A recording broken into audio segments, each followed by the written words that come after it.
Were you expecting these charges? No. The murder charge. Oh, well, we know you're not. Okay, so you got blindsided by that. Yeah. That's Stephan Sterns talking with his parents after he was charged with murdering Maddie Soto. The newly released call reveals what he told his parents about the alleged sexual abuse of Maddie. We're at a loss for understanding how all this came about. I mean, we're just totally baffled. Well, I didn't start it.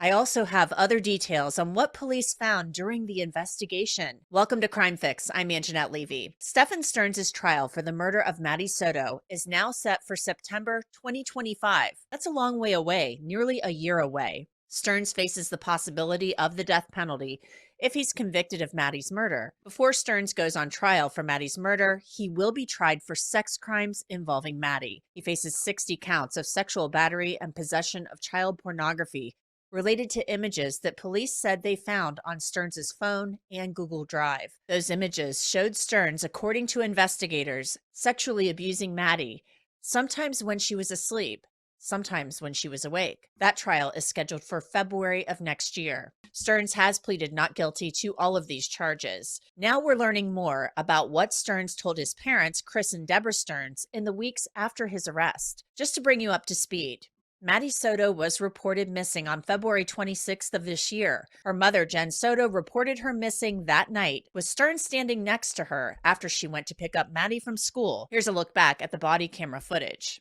Hey there. Hey there. What's going on? So my daughter was dropped off close to school this morning, but never made it. I went to pick her up from school. I'm sorry, 1 second. Yeah. Go ahead, sir.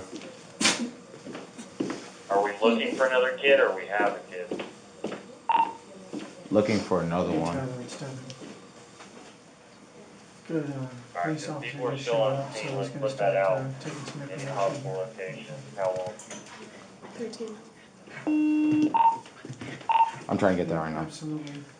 Okay. All right. So she was supposed to be dropped off at school, didn't make it to school. Didn't make it to school. I went to pick her up from school today, Okay. and she never came out. They announced it over the speaker, and I'm just like, maybe she walked here, because sometimes she'll walk here to this office. Mm-hmm. I came here, nothing. I went back to the school, they were closed. I got an email from the school saying she was absent, but I also messaged her teacher, and he looked at her entire attendance today and saw that she was completely not at school today either. Okay. So she never made it. Okay. What's her name? Madeline. Madeline. Madeline. Maddie had celebrated her 13th birthday the night before with a party at her grandparents' home. This was at the end of February. Sterns hadn't been to Jen and Maddie's condo in Kissimmee since December. Sterns claimed he had dropped Maddie off at school that morning on February 26th. She's got this phase that she's been into lately where she's very particular about what car she's seen getting out of in front of the school. She prefers her mom's car, but my cars are, I guess, kind of hoopties.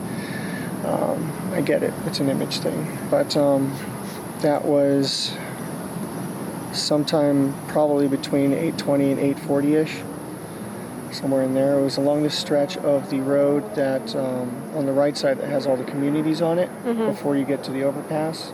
You could see the overpass from where it was. Mm-hmm. So it was on that side, on that stretch of road, and that's where I dropped her off. And she said she was going to go wait for her friends. She was going to go find them and hang out and wait for her friends. And I asked if that was going to be okay. She said, yeah, it's fine. Kids get dropped off early enough as it is, so it's not totally unusual for that to happen. It's just not usually that early that I drop her off. I do school runs every once in a while for her. I said, okay. Let her out. Have a good day. Love you. Thanks. Love you too. And I turned around and was driving away and was watching her in my rearview mirror to make sure that she was going where she was supposed to go. And she was moving in that direction, but she was rummaging around in her backpack or something. What I assumed was probably headphones or something like that, but I found out later that she forgot her phone here, so she may have been rummaging for her phone. But she was still kind of making her way towards that direction, so it looked okay. It looked like any other day. And I just continued on. Paul Berggren was the lawyer who could get you out of any sticky situation. Caught selling pirated videos like Queen Latifah? Caught stabbing your spouse 9 times with a steak knife? Better call Paul. We see lawyers like this in The Sopranos or Breaking Bad, but what happens when those fictional lawyers exist in the real world? Paul Berggren was a master lawyer who knew the system inside and out. But when an FBI agent finds traces of Berggren's involvement in a massive drug ring, questions start to arise about how Paul achieved his dominance. In Wondery's true crime podcast, Criminal Attorney host Jinx Jenkins will tell you the true story of how Paul Berggren went from representing others in court to representing himself.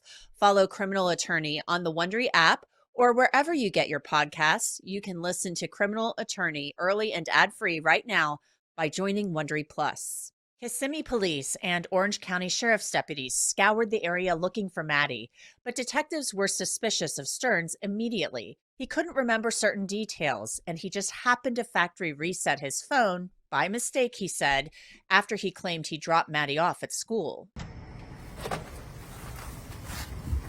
Sterns was arrested days after Maddie disappeared and charged with sexual battery. Our detectives have determined that Madeline was never dropped off on the morning of February 26th near her school. Instead, we believe she was already dead at the time and that Stephan Sterns moved her body in the early morning hours on that day. We have video evidence that shows Stephan Sterns discarding items in a dumpster in that apartment complex in Kissimmee at 7:35 on Monday, February 26th.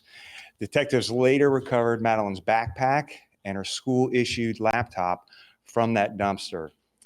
At 8:19, we have evidence that shows Stephan Sterns returning to the complex and Madeline was visible in that vehicle.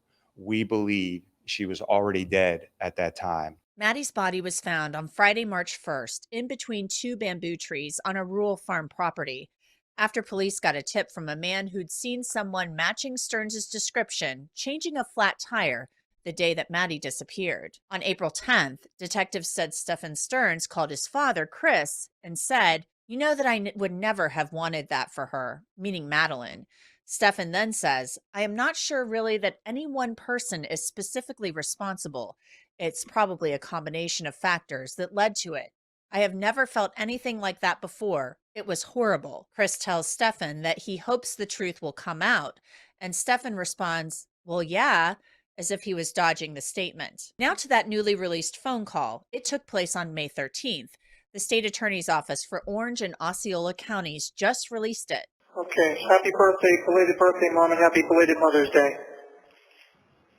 Hi, sweetheart. I was so hoping to hear from you. I'm so glad I'm hearing from you now. Yeah, I'm sorry I wasn't able to call you all weekend. They had us on lockdown, so no one was able to do anything. What's interesting about this call as you listen to it is Chris Sterns, Stephan's father, has told detectives before that he worked in law enforcement in the past. He talks with the detectives a lot and appears to offer a lot of information. Were you expecting these charges? No. The murder charge. Oh, well, we know you're not. Okay, so you got blindsided by that. Yeah. Obviously, it's not true. I never would have wanted her gone for any reason, so, premeditated first degree is kind of a dick punch. So Stephan Sterns told his parents he wouldn't have wanted Maddie gone for any reason at all. The conversation then turned to Jen Soto and whether Sterns was cooperating with police or not. No, I was wondering if you had any updates or anything. Nope, we haven't heard a thing. Just, speculation that she's been Hiding put in an institution and hiding in an institution. at her lawyer's request. I mean, are you cooperating with police about her participation in any of this stuff? There's been no opportunity for me to cooperate with anything. As I understand, the police keep saying that I'm uncooperative, but they haven't asked me anything to cooperate with, so whatever that means. So your attorney isn't approaching them and saying, my client would like to speak with you? No, my attorneys are pretty much saying to keep my mouth shut until the trial starts. Oh, okay. Okay. I don't know why they were going to wait till the trial, but that's their business, not mine. They don't want anything to hurt my chances. Yep, understand. Okay. So at this point, it sounds like Stephan Sterns' parents believe that Jen Soto is involved and that Sterns has information about this. But I'll tell you about evidence police said they found from the day Maddie disappeared later on. Sterns then talked to his parents about his theory about why prosecutors might be going after him, charging him with first-degree murder. Keep in mind, before that, he was charged with more than 60 counts of sexual battery related to Maddie. Well, obviously this confirms that they're artificially inflating everything up as high as they can possibly do it. Yeah, they are. Yeah. They're trying to see what'll stick. What the plan is there, if they're just trying to scare me into pleading down, or I don't know. No, they're not. Okay. They're just trying to hurt me as much as possible. Are you able to share the Saturday night before you left for Kissimmee? You were pretty upset about something. Did it have to do anything with Kissimmee and the events that took place the next couple of days? No. No, I was just stressed out about money and job and everything like that. Some woman got on a YouTube thing and said that you weren't even at the party. Party? Yeah, her birthday party. Yeah, I haven't gotten there yet. I went up there Sunday evening and got there after she was done at her party. Oh, okay. And we were very happy that I was there. We were very happy that Maddie had that 13th birthday party, as I told you earlier, that Sunday night. Then she went to bed with Stephan Sterns, and sometime during the overnight hours, police believe Sterns murdered her and then acted as if he was taking her to school and drove around with her body in his car for hours. Well, you know, the penalty for the crimes you have been charged with carry a minimum 40-year sentence. So obviously we're going to be gone. Rick will be gone. We'll all be gone. I mean, we're sad about that, obviously, because there won't be anybody here for you when you come out. yeah, you know, and I'll be lucky if I have another 40 years left in me either, so. I mean, I guess if everything sticks. I wish there was a way that, you know, you and I can have a conversation, all of us could have a conversation to understand what's taken place, how this came about, how you arrived here, because it would help us better understand the situation, because we're at a loss for understanding how all this came about. I mean, we're just totally baffled. Well, I didn't start it. Okay, you didn't start it, but you participated in it, which is just as bad as not starting it. But Obviously, I can't get into specific details or anything, but, you know, I mean, if you'd like to schedule a visit with me or something, maybe we can find some way to talk. I don't know. I think we're always going to be recorded, so there won't be an opportunity to do that. Did you catch what Sterns said there? He said he didn't start it, and his father countered by telling him, "You didn't start it, but you participated." It sounds as if Sterns is trying to blame someone else, and the only person he could really blame would be Maddie's mom, Jen Soto. Jen Soto has not been charged with any crimes related to Maddie's death, disappearance, or the alleged sexual abuse of her daughter. She has been questioned by law enforcement at length about allowing Maddie to sleep in the same bed as Sterns. On March 1st, police said they recovered surveillance video that showed Stephan Sterns moving Maddie Soto's body the morning he claimed he had taken her to school. The surveillance video came from a Holiday Inn vacation club. While reviewing the surveillance, Detective Jones observed that at approximately 9:40 hours, The target vehicle, a silver Lincoln MKZ, turned onto the above business property from Emissary Avenue, then proceeded to their parking garage. While in the parking garage, a male wearing a dark hat, red shirt, and tan pants exited the vehicle and opened the trunk.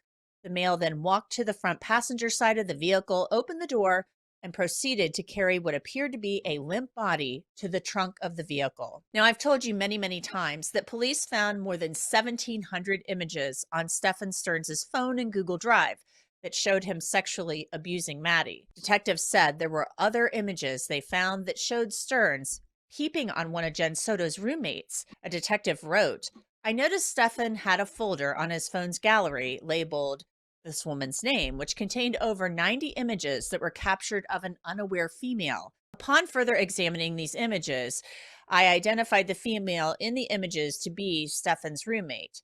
The photographs/videos of this woman were captured in her bedroom and in a bathroom while she was nude, where she had an expectation of privacy, and they appeared to have been captured without her knowledge or consent.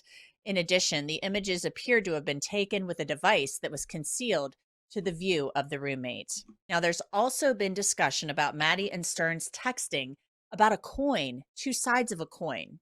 Detectives wrote, on 12/16/2023 at 00:47 hours, Madeline sends a text message to Stephan that contained a photograph of two coins. The coins had the inscription of New Parent Decision Coin and appeared to be from Amazon.com. The name is redacted, but it is Madeline.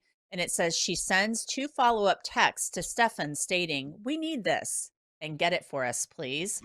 A search of Amazon for these coins revealed these coins are for new parents, where one can flip a coin to decide if it is the mother's or father's time to complete a task for a newborn. Due to the fact that this conversation was not near Father's Day or Mother's Day, it leads one to believe that Madeline and Stephan had possibly spoken about conceiving a child. Now, if this is true, it's a big wow moment. Maddie was a kid, and there has been speculation that she may have been pregnant since she had possibly missed her menstrual cycle that month. We still don't know if that's true, but her mother was questioned about it. Those coins look like this on the Amazon website. And that's it for this episode of Crime Fix. I'm Angenette Levy. Thanks so much for being with me.